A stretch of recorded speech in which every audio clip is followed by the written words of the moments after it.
Oh my God. You ain't do no countdown or nothing, Jesus. I Just never count down. We always just start. I press the button and then we sort of like warm up and then we get into it. push the button. Sorry. Stem. Okay. Sorry. Can we? I'm Because, cutting all of this. okay. Mm.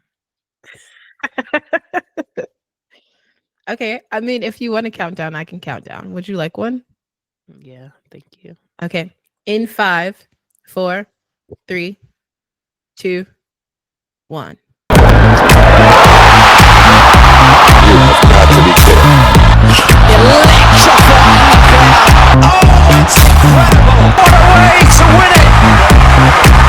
Those who thought we were putting water on my fire, you were really adding gas to it. And now I'm really burning so bright right now. And we're back. Once again, we have returned to the mic. The mic is on. The mic is on. 1, 2, 1, 2. The mic is on. Hi, Jay. Hi, Nafisa. How are you feeling? This is the first day post what I would consider the best Grand Slam that I've seen live in my young life so far. So how are you feeling after it? And would you agree with that statement? I think I would agree with that statement, like easily. It was thrilling on both sides. I'm honestly still processing and digesting everything that happened this weekend. We have decided that because both the men's and women's final of the 2025 French Open were so glorious that we are actually going to split this Grand Slam review up into 2 episodes. Because there's a lot to talk about. Yes. And so this episode will focus on what happened before both of the finals. And then part 2 will focus specifically on just the women's and men's finals. Yeah. How does that sound? Fun for me. All right, let's get right into it because we got a lot to cover. Okay, our first talking point. Gone but not forgotten. Gone very quickly, but not forgotten. Naomi Osaka's first round exit. What were your expectations for Naomi on the clay? I legitimately thought she was going to get to the quarterfinals at least. Same. Because she had just come off of that win at the 125 level clay tournament. I can't remember the location, but she won it. It was the challenger, right? Yes, it was the challenger. And I was like, okay, she's settling in. Her game isn't perfect, but you never have to have a perfect game in order to win. That's why I like tennis. And yeah. And it wasn't like she played badly, I think. Maybe she would disagree, but she crashed out first round. Yeah. It was really sad. I do feel like that game, that match, it was on her racket. And I think in the first set, she was poised. I think mentally she was in it. And then something happened in that second set where she just sort of like lost herself and she couldn't get it back. And so it felt like a climb up a mountain and then a slide down. It was really sad to see. It felt like it happened very quickly. Yeah, I'll be honest. Like I felt like a tennis parent, and that I did not watch it because I was too nervous. So I had to just go back and watch the highlights. And I completely agree with what you're saying. But I also knew that it would be a battle because Paula Badosa isn't a slouch. She isn't. That's true. I didn't know how her back would be because she has notoriously had back issues and it keeps her out of tournaments. And so I didn't know how healthy she would be coming into Roland Garros, but she was healthy. She had a good little run. Yeah, I mean, it's not even with Naomi being Naomi Osaka and having 4 Grand Slam titles of her own, it's still not easy to beat someone ranked in the top 20 when you were currently ranked as in the top 50. I think her number was either 48 or 45, but yeah, going up against Paula Badosa, I texted you, girl, immediately when I saw that draw. I was like, this is going to be a test. And as much as you study, sometimes you don't pass the test, and that's okay. It's true. But I would like to talk about if you had any feelings about Naomi's press conference that she did afterward. Oh, I felt bad for her, honestly. She was really hard on herself in that press conference. And I feel like she was just very unfair to herself. I agree. That's what I kept saying. Like, and I don't know, man. I couldn't believe how hard she was on herself. Cause it could have been her worst game ever. And still, uh, all of the things that she's done previously in her career isn't negated by her going out the first round of a French Open. Like, you're still Naomi Osaka. Your titles cannot be taken away from you because you crashed out first round.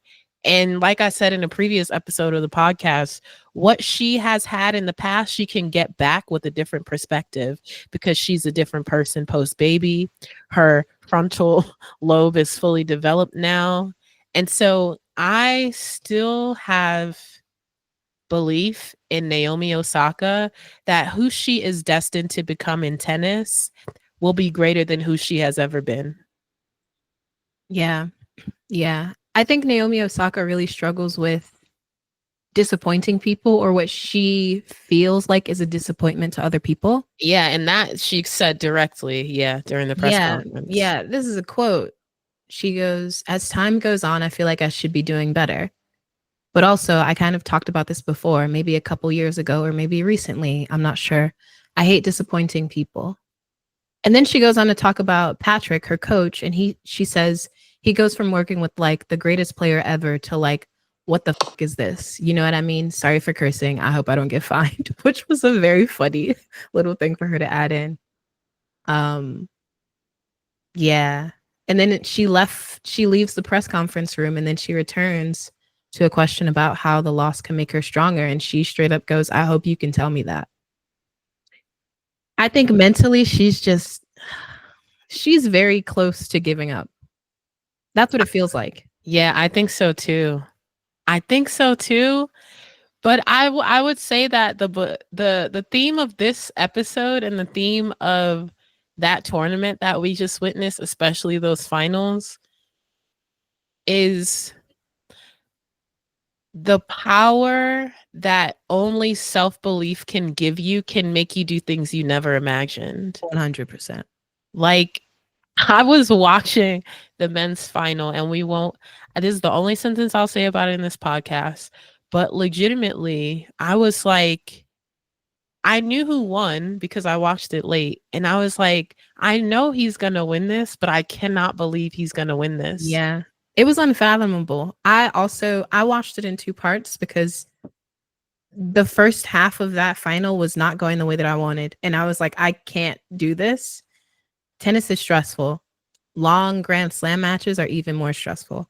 And so I cut it off. And then I found out who won. And then I was like, what do you mean? Right. Straight up, what do you mean? How did it happen? Yeah, and I think the real reason that he was able to pull that off is it takes an insane and almost maniacal amount of self-belief, because you're down 2 sets to love and your opponent only needs 1 set to win the trophy. And the amount that you have to believe that you can overcome that, like, I'm still speechless about it. I don't know if I've ever witnessed someone believe in themselves as much as he did in that final. So I think Naomi just has to channel energy like that. And I honestly hope she saw both finals to really remind herself about what makes tennis a unique and great sport. And probably part of the reason she's in it is because it's not over till it's over. So I hope she gets that back. Yeah, I think Naomi Osaka just has to be a little bit delulu, honestly. Just like everybody else. Just like everybody else. Yeah. Champions are delusional. Yeah, and I think there is a level of delusion in believing in yourself, in believing in something that hasn't happened already, and envisioning that it could happen. Yeah, unwavering confidence. Of course, people are going to be like, "What? You're crazy. Yeah. You can't do everything." But that's what it takes, genuinely. But I will say, At least she looked the best she's ever looked. That is true. That kit got me, I girl. hate to see it. I was so sad that we only got to see it for one match. Yeah, because I could have looked at that kit for, yeah, for the whole 2 weeks. Yeah. From the hair accessories to the all pink cherry blossom sakura inspired two-piece kit to the sneakers, custom Nike sneakers, Hmm. to the jacket that she came out on court with. It was just perfect from head to toe. Yeah. And Nike, you did a lot of wrong this French Open. And we'll get into that very, very soon. But Naomi's kit, that was undeniably perfect. Yeah, I will say I've loved a few of Naomi's kits, but that one took the cake for me. And again, she posted on IG, she was like, thank you, Nike, for collaborating with me again and making the kit of my dreams. I don't know why y'all are so good to me. And I wanted to be like, it's because you're Naomi Osaka. Like, come on, you're not just some random lady who plays tennis. Like I could go on, but we're not gonna go on. But I will just say that like she could never win a match again. But what happened before she had her baby and the way that she inspired so many people, especially people who look like me and you, can't be undone by anything that comes in the future. Sure. So no reason to hang her head at all. Yeah. So she looked good. Now let's talk about who looked bad, honey. Yes, let's chop a few people and not them. Let's chop the companies who made their kits. And we also have to give our flowers to the good ones. Yeah. Let's go bar for bar. Who is the first person on your hit list of worst kits at the French Open? I have to say, because he was one of the first people to touch that clay, Carlos Alcaraz. And you know, if you listen to this podcast, you know I love me some Carlitos. But that kit made him look like a badass kid that curses when his parents aren't around. It gave Dennis the Menace down. I did not understand the reason for the striping at all. I will say, typically, I think Carlos's Nike kits are really cute. And they're suitable for him. They're suitable for his personality and his gameplay. This kit, I was like, what are we doing here? Yeah. And then they had the nerve to put Jack Draper in the same thing, but in a different color. This wine color. What And is that? And they put Holger Rune in that also, but in the classic red and blue. So I think that I'm not justifying the kit because I agree with you that it was ugly as hell. And I think Carlos really gave Jailhouse Rock. He did. I think what Nike was going for was rugby inspired tennis kits. But that doesn't excuse the hideousness that we saw on the court. Nike was 0 for 2. No, I'm sorry. I'll give them their flowers. They were 1 for 3 when it came to the kits that they supplied for this French Open. And I'll get to the one kit that saved them. Yeah, talk about your chops. My first chop, we're still in the Nike wheel. Yannick Sinners. Absolutely. If Carlos is giving badass kid doing an Elvis Jailhouse Rock impersonation, Yannick is giving badass kid who's obsessed, who's going through a Mario and Luigi phase. And he prefers Luigi because everybody likes Mario. The green and that blue for a corporate company like Nike, so many people on staff. I'm sure there are plenty of people in their design department. And for everybody to green light that and for it to make it on court, it wasn't the worst. At least he had solid colors. Thank you, Jesus. That's true. But to put him in that little cap and the green, the blue, no one looked at that and was like, this is too close to Luigi. Yeah, I'm not going to hold you. It would have worked if the hues of each color were different. Let's say it was a sage green and maybe like a darker blue. Okay. I'm rocking with that. Because Yeah. I thought the polo of it was very cute. That little white collar, that was très chic, very center. But I have to say, To see him go from being Darth Sinner in Rome with the all black, that That was ate. clean, That ate. clean, honey.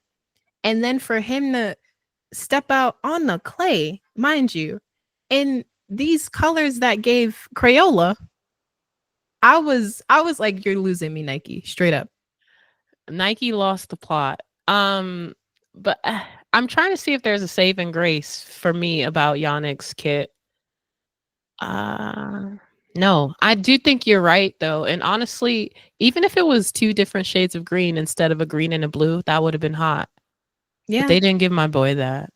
But it's okay. It's okay. We'll see what he wears. I was gonna say Wimbledon, but we all know what everybody's wearing to Wimbledon. We'll see what right. he wears to the US Open. Who's next on your chop block? Mm. Who else did I have? I liked On stuff.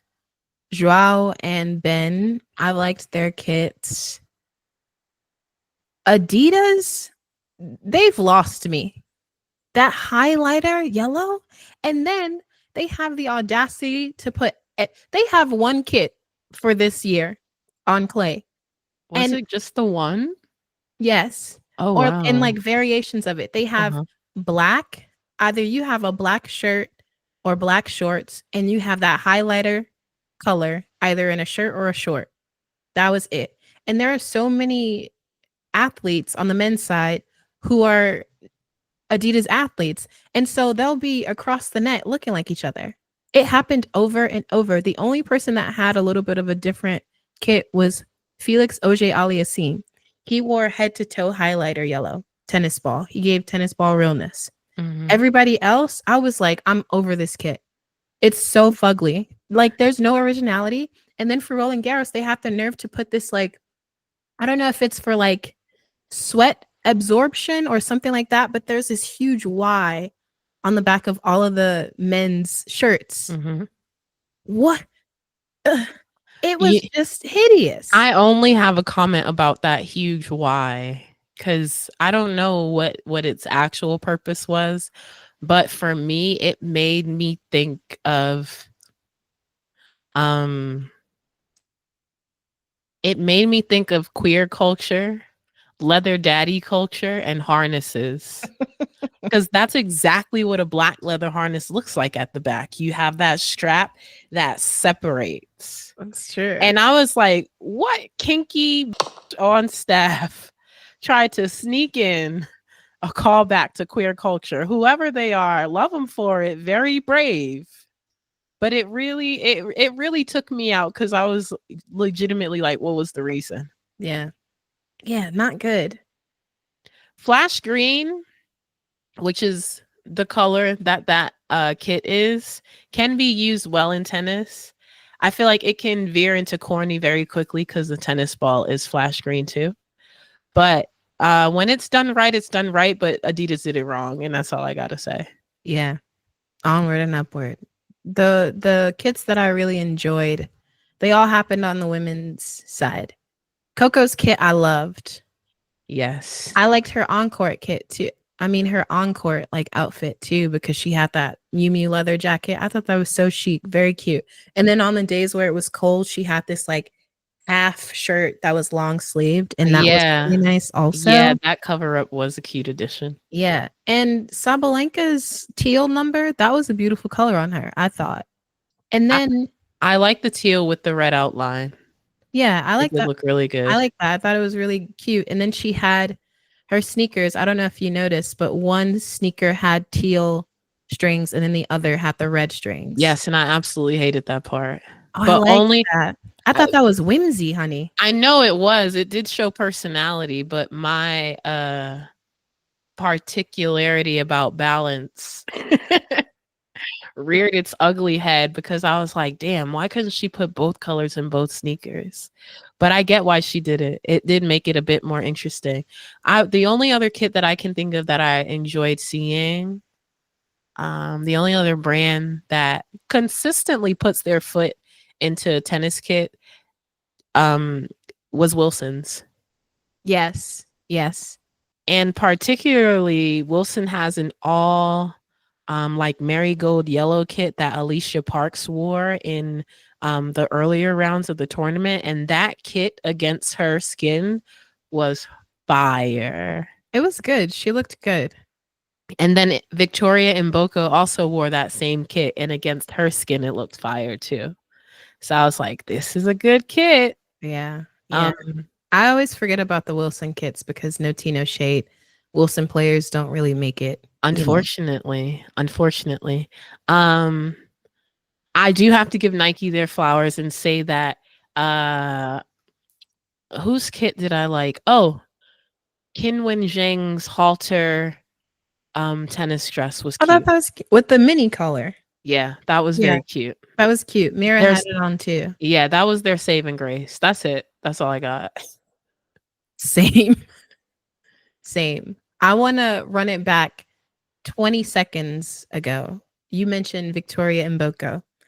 Now, for those who don't know, and for those who are just hearing that name, Victoria Mboko is a young Canadian rising star in tennis. She played Coco Gauff in Rome, and she didn't win. She didn't take the W, but she put up a hell of a fight. Very And promising. she's on everyone's radar right now. And she got, I wouldn't say that she had a deep run at Roland Garros, but she had an opportunity to play the best.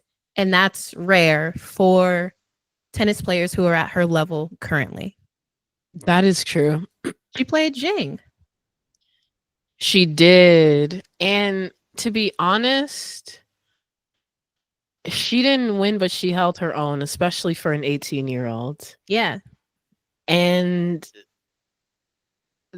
watching her play and seeing her beat, she made it to the third round. So seeing her get to the third round and watching her game, you can, having watched enough tennis at this point in the past 2 years, I can tell when someone just has the thing. Yeah. Where you're like, oh, this person's gonna rise through the rankings. Like, we'll see them in the top 20. We'll see them in the top 10. It's just about time. Right.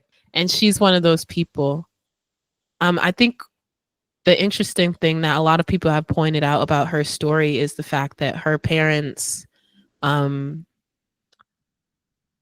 moved to Canada from the DRC because of political instability. So her parents are political refugees, came to Canada, and now look at her having real legitimate battles on like one of the biggest stages in tennis.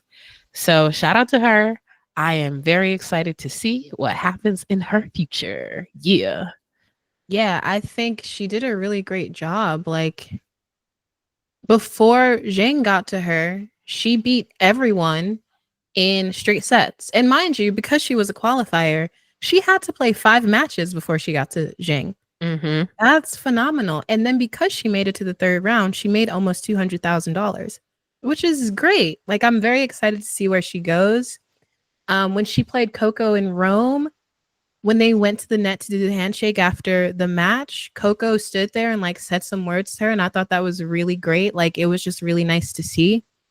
And I know Coco did it because she was like, "Yeah, I've been in her shoes." Like, I'm really excited to see her climb.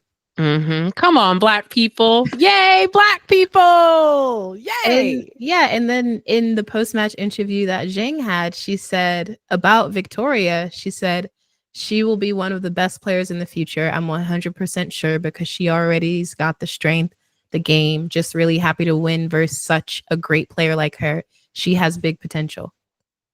Look at What Zhang. more? What more? What more can we say? Also, shout out to Zhang for being really honest about that and like, Yeah. not being a hater. And I'm not gonna hold you. I leave it to Zhang to be honest. She's a real one.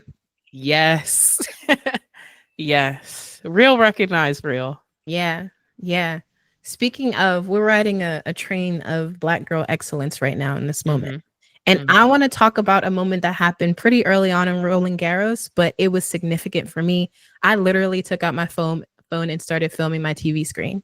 I want to talk about the Venus, Sloane, and Coco post-game interview. Okay. Yeah. Yeah. I couldn't believe it. Me either. I Um, was actually silenced. yeah. So for if you um weren't tuning in throughout the French Open, um Sloane Stevens was hired to be a commentator this year, and Venus was brought on board for segments called Rollin' with Venus, play on words, Roland. Anyway, um, so Venus and Sloane are on the payroll doing commentary, sitting at the TNT sports desk. Um, and Coco's at the desk because she had won a match. And to see those three Black women at this desk, Jay, share more about how it made you feel. Enough to record a screen. Well, it just never happens, right? Like Venus, she doesn't play anymore, and that's okay. She's not officially retired, but she hasn't played a match in more than a year, maybe 2 at this point. I don't remember, but it's been a really long time.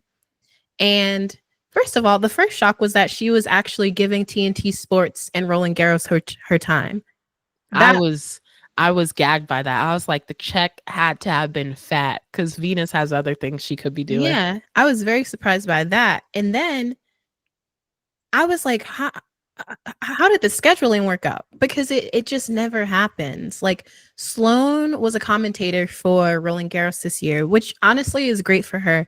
I love that for her. I think sometimes I didn't like her questions. I would be real with you, but I liked her outfits and I liked that she was there. Mhm. And then Coco, like she's busy. She's literally playing the tournament. Like I just did not expect their schedules to align. And then the content was really great. It was sort of like a therapy session because Venus goes, both of these ladies have beaten me and they didn't care. And then both of them went, I did. And Yeah. she was like, okay, that makes it like that's very healing to hear. It was just a very cute moment. And I don't know if it would ever happen again. So I'm like holding it very close to me. That's true and fair. I also want to briefly go back to Venus being like they didn't care. I can't believe she thought that. Like, Same. you're Venus. Like, without you, there wouldn't have even been a Serena. You are the reason that Serena. So the greats of tennis are called Federer, Djokovic, Nadal, Murray, and Serena. The reason you're not called Williams is because your sister was also an amazing player. Yeah. So people have to differentiate. So for Venus to be like, they didn't care. I'm like, any Black girl who's probably ever played you and beaten you has cared that they beat you because you are the blueprint. Yeah. The one and not the two. But yeah, whoever it was at TNT who made that happen, shout out to you. Yeah. An iconic moment, truly. Yeah. That was great. I think that happened in the first week of the French Open. And then you know how the first week is always like, who's going to make the second week? There's a lot of anticipation, a lot of excitement about that. Mm-hmm. This year at Roland Garros, 8 Americans made it to the second week. No patriotism. Yeah, we don't do that over here. But if we're talking about it's important to know where people come from because we have to talk about access, resources, how money is divvied up. So the country does matter in that regard. That's where we're coming from. Yeah, I think yes. Yes, exactly. And I think it's really important to highlight it too because for younger generations, it's just really nice to see that 8 Americans made it, and it gives this sort of like sense of belief. I'm like, wow, I was proud of everybody, honestly. And Americans aren't known to be good on clay. Yeah, that's what made it significant and substantial. It's not a surface that we are used to. So when you get Aiden, that's unbelievable. Yeah, that's a big number for us. Yeah. To run it down the line, the 8 Americans who made it were off the top of my head. Let's see if I can do this. Mm-hmm. Madison Keys, Coco Gauff, Jessica Pagula, Haley Baptiste, Francis Tiafo, Tommy Paul, Ben Shelton, and there's a woman that I'm missing. Ooh, let me see if I can. Damn, whoever she is, I'm sorry, girl. Play the Jeopardy music here. Um, a woman. Let's see. Uh, Amanda Anisimova. I always forget about her. yeah. No tea, no shade. I'm so sorry. But I do forget about Yeah, her. I forget about her because she's just recently come back. So sometimes she slips under the crack. Sorry, girl. Yeah, so sorry. But yeah, it was great to see that. Deep runs from 8 of us? Wow. Yeah. In the name of Billie Jean King, that was really nice to see. She was so proud. I know she was so proud. Yeah, for sure. But yeah, and then there were a couple of, the quarterfinals are tough, right? And so people got knocked out instantly. I hate to say. Yeah. And there was a certain branch of the draw where Americans were just knocking out Americans. And that was really hard to see. So Sophia Kenin was knocked out by Madison Keys, and then Madison Keys took on Haley Baptiste. And then Madison Keys knocked out Baptiste. And then Keys got knocked out by Coco Gauff. That is true. That is true. I forgot that happened. I do want to give a quick shout out to Haley Baptiste because she had an amazing run at the French She did. Open. I don't think anybody would have bet on her, and I love that for her. Yeah, that was sick to see her get that far in. On the men's side, what was the All-American match? Was there one? Yes, but it wasn't anything of significance, at least not to me. It was Francis Tiafoe versus Sebastian Korda. Yes. Yeah. And Francis took him out in straight sets. Yes, which leads us to what we did want to talk about with Francis, which was his basically perfect first week of the tournament. Yes, he had a perfect first week. And I also do want to say I really liked his kit. Beautiful kit. Beautiful, like almost cerulean blue from head to toe dripping. And I was like, is this a nod to Rafa Nadal's all blue kit that he wore to Roland Garros one year when I think he won it that year. Good observation. Beautiful. Francis and Rafa, I love a good color on a man. Mm-hmm. And that blue was a great color for him. That Lululemon. Yeah, I'm not going to hold you. It's controversial that he has that deal, but they kit him out. They do.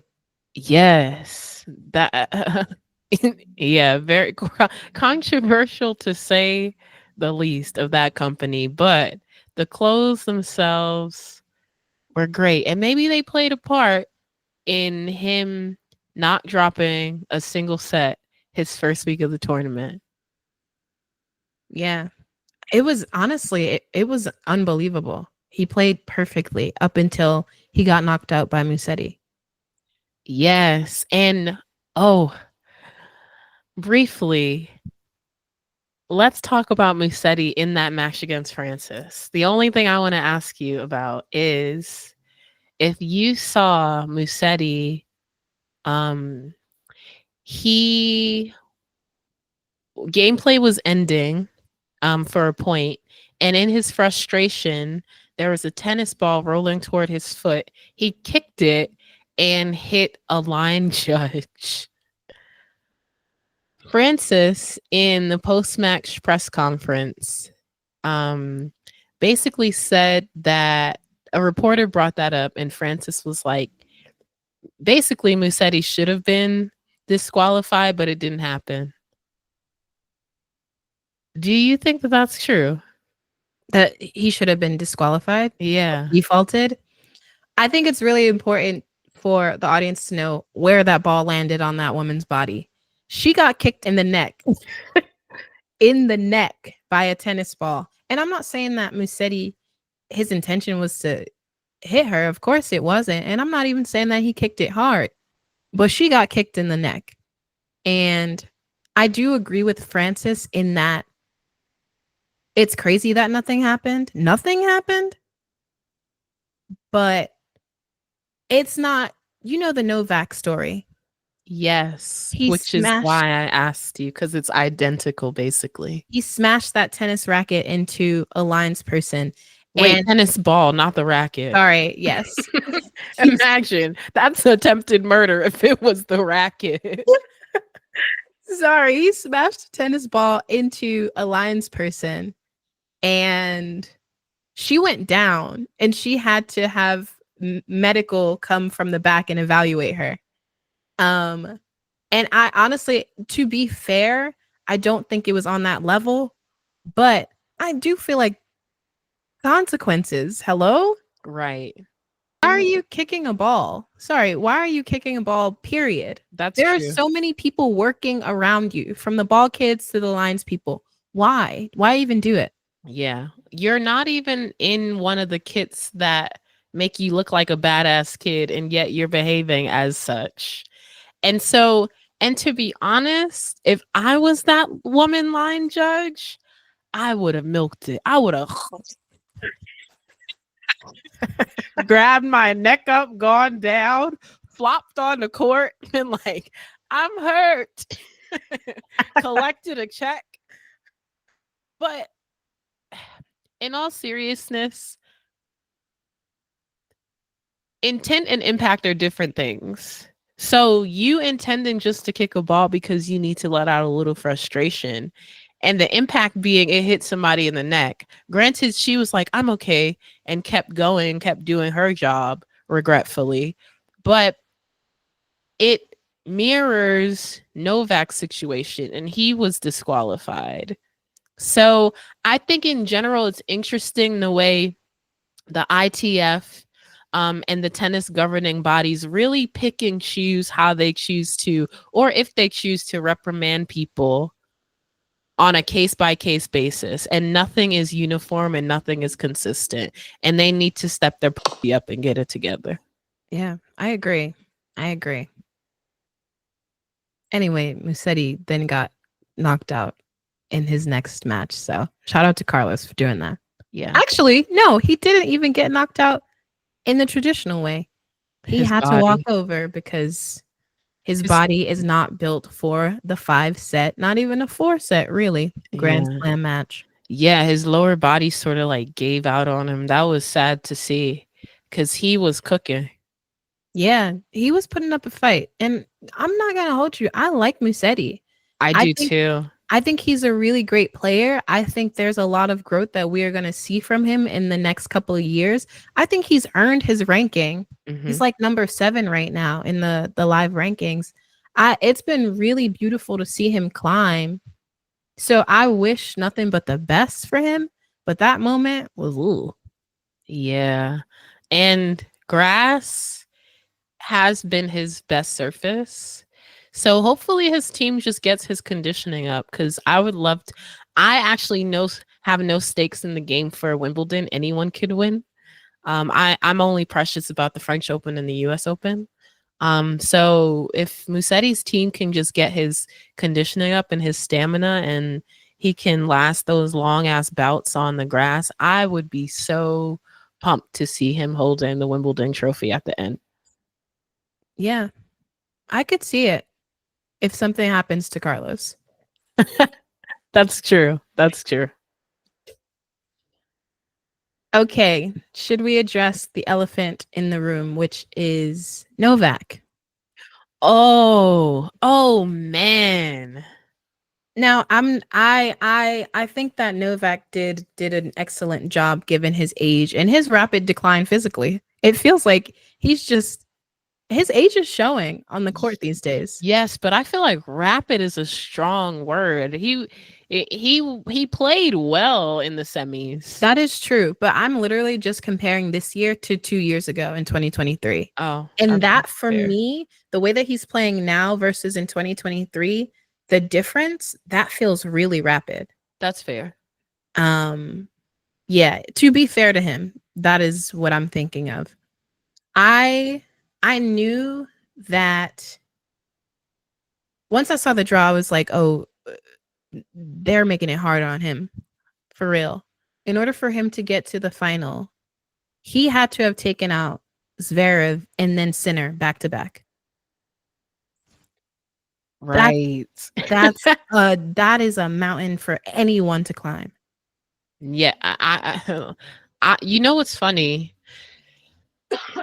Even at 38, I knew he was taking that Zverev match, and I'm actually still surprised that he had to do it in 4 sets instead of 3. When it comes to just comparing Novak and Sasha Zverev, Novak is still a better player than Sasha. But beating Yannick hasn't dropped a set yet, Sinner, in the semis. Novak would have to get into a time machine, I was literally about to say, go back to 2 years at the earliest to be equipped enough to do it. Yannick was so locked in with points to prove this whole tournament that by the semis rolled around, he was unfazed by whoever it was that was on the other side of the court, even if it is Novak, the legend. yeah, yeah. Yannick is a machine. And unfortunately, given Novak's age and just how the body does what the body does over time, And how the body keeps score. he just didn't have it in him, honestly. Like he really didn't. He put up a fight. I will say it was a straight setter, but it was 3 really good sets. I'll say that. The third one was a tie break. Mm-hmm. He did well, but I don't think he's beating the Sinner that we know now. I don't think Novak's ever beating him. I think that that's true. I think this Grand Slam is special for so many reasons, but I think one of the ways that it is incredibly special is what we witnessed from the semis to the finals on the men's side was an actual changing of the guard, one that we were all able to see. Yeah. To see Yannick go against Novak in the semifinals and beat him in straight sets and then move on to like who I would consider his real opponent in men's tennis right now. I don't think anyone else is Yannick's real opponent Other than Carlos. other than Carlos. Carlos is Yannick's equivalent. Everyone else is fantastic, But beneath them. but beneath them, which we saw in the men's final. No 2 other players could have given us that show. I agree with that. I was watching that match and I was like thinking about who else would be able to do what they did. Honestly, I can't think of two other players. I cannot. And I think for that reason, that men's finals match is actually an instant classic. I was watching that and I was like, this is the kind of tennis match that people make movies about. Yes, it's the kind of tennis match that they play over and over again on the Tennis Channel. Yeah, and they will. They will. And unfortunately, I will be locked in again. 5.5 hours. I know who won. I saw it already, and I will still watch it. Yeah. Yeah. Sorry, Novak. Yeah. Let's move on and talk a bit. Since we're talking about majors, we learned what the theme is for our home major, the US Open. Yeah. Which Now, so would you like to inform the audience about this year's theme for the US Open? Yeah, so in a quick nutshell, the theme for the Open is a celebration of Althea Gibson. Am I not Negro Damas for bringing her up on a previous episode as my black tennis fact? And now look, the US Open is honoring her. So it's a celebration of 75 years since Althea Gibson broke the color barrier in tennis by appearing in the US Open, which I think is fitting. It's the least they can do after denying black people to play in the sport. But to honor her, I'm like, okay, taste, easy. Y'all got that one. Yeah, it's great to see. And the official art that was done for the US Open this year was done by a black woman. And that's just so special. I will be collecting all the merch, all the posters, all the things this year. That's true. So yeah, somebody on the US Open staff, I know y'all are hearing me. Y'all listen to this podcast because I feel like when we said give Althea Gibson her flowers, pour one out for her, someone was on the other side of a speaker somewhere and they're like, that's it. So you're welcome. I'm just playing. I don't know who listens to this podcast, but whoever it is, thank you so much. Yeah. It makes it more exciting this year's US Open for me at least. Yeah, same. What else? Honestly, I think that might be it for part 1. Is there anything else you want to discuss before we clip this one and move on to the real drama, the real Audra McDonald versus Nicole Scherzinger of it all?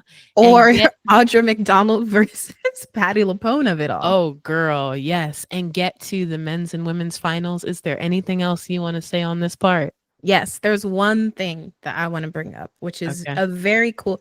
I am a tennis historian in the making. I'm a mini tennis historian.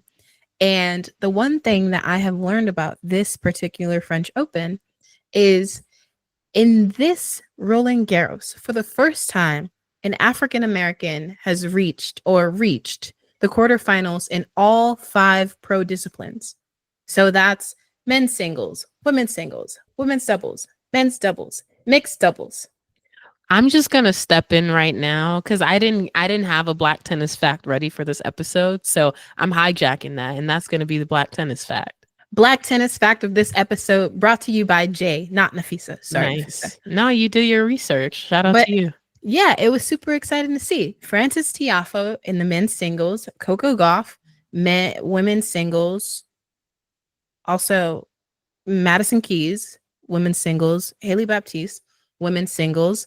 In women's doubles, Taylor Townsend. In mixed doubles, Taylor Townsend and Evan King. In men's doubles, Evan King. Yeah. A great little roster. Yeah, that's sick. That you know what? We need to just document all of the black history happening within tennis because it's so significant and important, and sometimes it goes like under the radar, unnoticed, but these are things that are a big deal, at least to me. So thank you for pointing that out because I actually didn't know that. Yeah, it's my favorite thing to come out of this year's French Open. That's sure. sick. That's sick. Besides the winners, but that's part 2. Speaking of, you want to wrap this one up so we can get to the winner chicken dinners of it all. Yes. Thank y'all so much for listening to this episode of the podcast. If you've liked what you heard, please follow us on TikTokies. We are a Good Rally Pod on TikTok. Like, subscribe, watch our TikToks, and listen to part 2 of this episode because it's going to be really good. And part 2 is going to start in 3, 2, 1.